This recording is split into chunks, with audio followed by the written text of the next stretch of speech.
میرے پاس آج دو سوال ہیں اور یہ دو سوال بڑے اہم ہیں، تو میں چاہتا ہوں کہ مختصر اس پہ میں گفتگو کر لوں۔ ایک تو سوال یہ ہے کہ شرک کے علاوہ کس گناہ کو اللہ کی رحمت نہیں ڈھانپتی، یعنی توبہ کے باوجود اللہ کی رحمت نہیں ڈھانپتی۔ دیکھیے، اب اس سوال کو جس حد تک اور جہاں تک میں سمجھ پایا ہوں، ایک تو یہ بات یاد رکھیے کہ شرک تو ایسا گناہ ہے کہ جس کی معافی نہیں ہے۔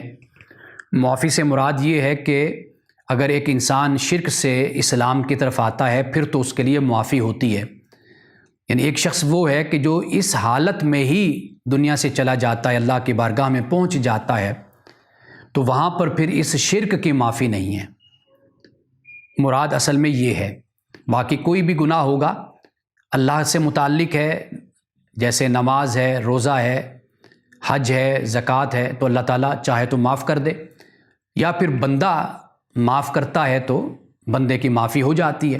لیکن شرک ایسا گناہ ہے کہ جس کی معافی نہیں ہے۔ باقی اس کے علاوہ دیکھیے، گناہ گار جب کوئی گناہ کرتا ہے، اللہ سبحانہ و تعالیٰ نے، رسول اللہ صلی اللہ علیہ وسلم نے اور قرآن مجید میں جو گناہ بیان کیے گئے ہیں، انہیں رسول اللہ نے اور قرآن مجید نے ان کو بڑے گناہ قرار دیا ہے۔ بڑے گناہوں کی ایک پوری فہرست آپ کہہ لیجئے کہ وہ موجود ہے، جن میں بے حیائی ہے، بدکاری ہے، جس میں یتیموں کا مال کھانا ہے، جس میں جھوٹ بولنا ہے، جس میں قتل اولاد ہے یا قتل نفس ہے، کسی انسان کا قتل ہے، جس میں تکبر ہے۔ یہ سب کچھ قرآن مجید نے بھی اس کو بیان کیا۔ جیسے غیبت ہے، ہم نے سورۃ الحجرات میں بھی ہم نے پڑھا، حسد کرنا ہے، یہ ایسے بہت سے گناہ ہیں جن کو ہم کہتے ہیں یہ گناہ کبیرہ ہیں، یہ بڑے گناہ ہیں۔ اب یہ جو بڑے گناہ ہیں، تو واضح بات ہے کہ اگر انسان کوئی بھی ہو، اگر وہ شرک نہیں کرتا، اگر وہ کسی بڑے گناہ کا مرتکب ہوتا ہے، اللہ تعالیٰ سے معافی مانگتا ہے، اور جس شخص کے ساتھ اس ظلم کا اور اس گناہ کا اگر تعلق بنتا ہے اس سے بھی معافی مانگتا ہے، تو پھر اسے معافی مل جاتی ہے۔ تو پھر اللہ سبحانہ و تعالیٰ اس شخص کو اپنی رحمت میں ڈھانپ لیتا ہے، اپنی رحمت کے سائے میں لے لیتا ہے۔ یعنی ہم یہ نہیں کہہ سکتے کہ گناہ، تو واضح بات ہے کہ رب کی رحمت میں کبھی بھی کسی گناہ کو نہیں آنا۔ ہاں، معاملہ گناہ گار کا ہے۔ اگر گناہ گار اللہ سے معافی مانگ لیتا ہے، بندے سے معافی مانگ لیتا ہے، اپنے معاملات کو کلیئر کرا لیتا ہے بالکل، تو اللہ سبحانہ و تعالیٰ اس کو اپنے آغوش رحمت میں لے لیتا ہے۔ رسول اللہ صلی اللہ علیہ وسلم کے پاس ایک اعرابی آیا، اس نے نماز پڑھی، تو نماز پڑھنے کے بعد کہنے لگا، اللہ بس مجھ پر اپنی رحمت کر، اور رسول صلی اللہ علیہ وسلم پہ کر، باقی کسی پہ نہ کر، بس اپنی رحمت کو ہم تک محدود کر لے۔ تو رسول اللہ نے کیا فرمایا؟ فرمایا یہ اپنے اونٹنی کی طرح بھٹکا ہوا ہے، یعنی جیسے اونٹنی بھٹک جاتی ہے نا، تو فرمایا اس طرح یہ بھی بھٹکا ہوا ہے۔ تو اللہ سبحانہ و تعالیٰ کی رحمت تو بہت ہی وسیع ہے، اس کی مغفرت، تو وہ تو گناہ گار کو اس طرح اپنے آغوش میں لیتی ہے کہ جس طرح اس نے کبھی بھی گناہ ہی نہ کیے ہوں، بشرطے کہ وہ معافی مانگ کر اور توبہ کر کے وہ اللہ کی بارگاہ میں آتا ہے۔ یعنی اگر گناہ ہے تو وہ تو اس کو تو اللہ کسی بھی گناہ کو اپنی رحمت میں نہیں ڈھانپتا۔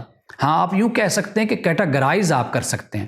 مثال کے طور پر والدین کا نافرمان، والدین کے ساتھ بدتمیزی اور بے ادبی کرنے والا شخص، اب اس کے بارے میں سخت وعید ہے، اور اسی طرح جو قتل و غارت اور فساد فی الارض کرنے والا ہوتا ہے اس کے لیے بڑی وعید ہے۔ تو اللہ سبحانہ و تعالیٰ نے گناہ کبیرہ کو بھی جب ہم دیکھتے ہیں تو اس میں بھی وہ گناہ کے جن کا تعلق مخلوق کے ساتھ جا کر بنتا ہے اور جڑتا ہے، اس کی پھر شدت بڑھ جاتی ہے، اس کی قباحت بڑھ جاتی ہے۔ لیکن وہ گناہ کے جن کا تعلق پھر بندوں کے ساتھ، مخلوق خدا کو نقصان پہنچانے اور ان کی جان مال عزت آبرو کے ساتھ نہیں جڑتا، نہیں قائم ہوتا، تو وہ پھر گناہ یوں کہہ لیجئے کہ اس کی شدت کم ہو جاتی ہے۔ اب اس کے بعد دوسرا جو سوال ہے، یہ بڑا اہم، پہلا سوال بھی اہم ہی تھا، یہ دوسرا سوال بھی بڑا اہم ہے کہ بڑی عمر ہو جائے تو حقوق العباد کا مداوع کیسے ہو سکتا ہے؟ دیکھیے، اللہ سبحانہ و تعالیٰ نے انسان کو مکلف ٹھہرایا ہے اس کی استطاعت کا، اس کی طاقت کا۔ اگر ایک شخص ہے، مثال دے رہا ہوں کہ نماز کھڑے ہو کر نہیں پڑھ سکتا تو وہ بیٹھ کر پڑھ سکتا ہے۔ اللہ تعالیٰ اب اس سے یہ نہیں کہے گا تم نے کھڑے ہو کر کیوں نہیں پڑھی۔ اسی طرح جو شخص بیٹھ کر نہیں پڑھ سکتا لیٹ کر پڑھ سکتا ہے۔ اللہ نے یہ پوچھے گا کہ تم نے بیٹھ کر کیوں نہیں پڑھی، لیٹ کر کیوں پڑھی۔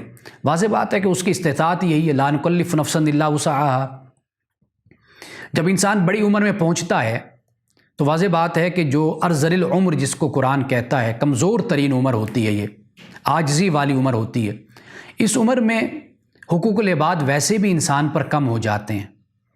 یعنی ایک تو اولاد جوان ہو گئی، وہ اپنے کاموں میں ذمہ دار بن گئی، اور اس طرح بھی ہوتا ہے کہ انسان کے رشتہ دار جو ہم عمر زیادہ تعلق والے ہوتے ہیں وہ بھی دنیا سے کافی حد تک جا چکے ہوتے ہیں، بہت کم لوگ ہوتے ہیں۔ پھر ان کا حق انسان اپنی اولاد کے ذریعے سے بھی ادا کرتا رہتا ہے، خوشی غمی میں خود اگر نہیں جا سکتا تو اپنی اولاد کو بھیج دیتا ہے۔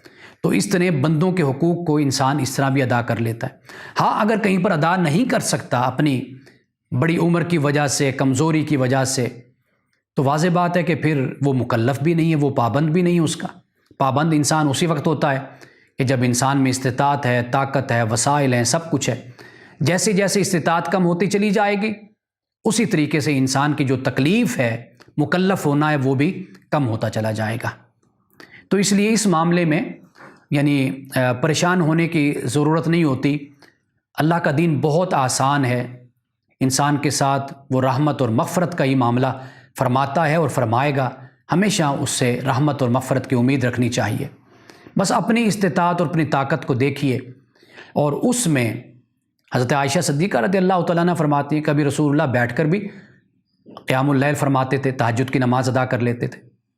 تو واضح بات ہے کہ ایک عمر کا تقاضا ہوتا ہے، ایک وقت کا تقاضا ہوتا ہے۔ رسول اللہ کا اسوہ ہمارے سامنے ہے، تو آپ اپنی ہمت اور اپنی استطاعت کے مطابق آپ آگے بڑھیے۔ دیکھیے، میں ایک اور پہلو آپ کے سامنے رکھ دوں، وہ یہ ہے کہ اگر آپ اپنی استطاعت سے بڑھ کر کچھ کرنے کی کوشش کرتے ہیں نا، اور پھر آپ فرائض سے بھی کمزور ہو جاتے ہیں اور اس سے آپ دور ہو جاتے ہیں، پھر آپ اللہ کی بارگاہ میں جواب دہ ہوں گے۔ مثال کے طور پر اتنے نوافل پڑھ لیے، جیسے لوگ رات کو شب برات کو جاگ لیتے ہیں، شب قدر کو جاگ لیتے ہیں، اور صبح کی نماز رہ جاتی ہے۔ اب اللہ تعالیٰ یہ نہیں کہے گا کہ تم نے رات کو بڑی عبادتیں کی تھیں۔ اللہ یہ پوچھے گا صبح کی نماز کیوں نہیں پڑھی تھی؟ یہ نماز تم پر فرض تھی۔ تو اس طرح کا معاملہ فرمائیں کہ توازن ہو اور اعتدال ہو۔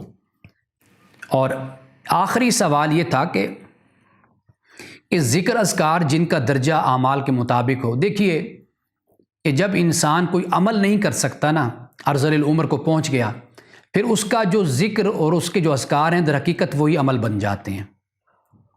آپ جب ہاتھوں سے پاؤں سے آپ کچھ نہیں کر سکتے، یعنی میری مراد یہ ہے کہ آپ اٹھ کر کوئی کام نہیں کر سکتے، تو واضح بات ہے کہ پھر آپ کا عمل وہی قرار پائے گا جو آپ کر سکتے ہیں، اور وہ کیا ہے؟ وہ آپ کی زبان کا ذکر ہے، وہ آپ درود شریف پڑھتے رہیں، وہ آپ اللہ سبحانہ و تعالیٰ کی آیات ہیں، قرآن ہیں، ان پر غور و فکر کرتے رہیں، لیٹے بیٹھے سوچتے رہیں کہ اللہ تعالیٰ نے آخر یہ کیوں فرمایا، اس میں کیا تعلیم ہے ہمارے لیے۔ یہ بھی ہو سکتا ہے، ورنہ یہ ہے انبیاء علیہ السلام کی اتنی دعائیں ہیں جو میں نے آپ کو بتائی ہیں، آپ وہ دعائیں بھی پڑھ سکتے ہیں۔ رسول اللہ صلی اللہ علیہ وسلم کی سب سے پسندیدہ دعا ربنا آتنا فی الدنیا حسنہ وفی الآخرۃ حسنہ وقنا عذاب النار، یہ میں نے آپ کو بتایا تھا کہ رسول اللہ کی یہ دعا ہے۔ انبیاء علیہ السلام کی بے شمار دعائیں ہیں، کوئی بھی دعا آپ کو آتی ہے آپ وہ پڑھتے رہیے۔ تو گویا کہ اس حالت میں جو آپ کا ذکر ہوگا وہ در حقیقت آپ کا عمل بن جائے گا۔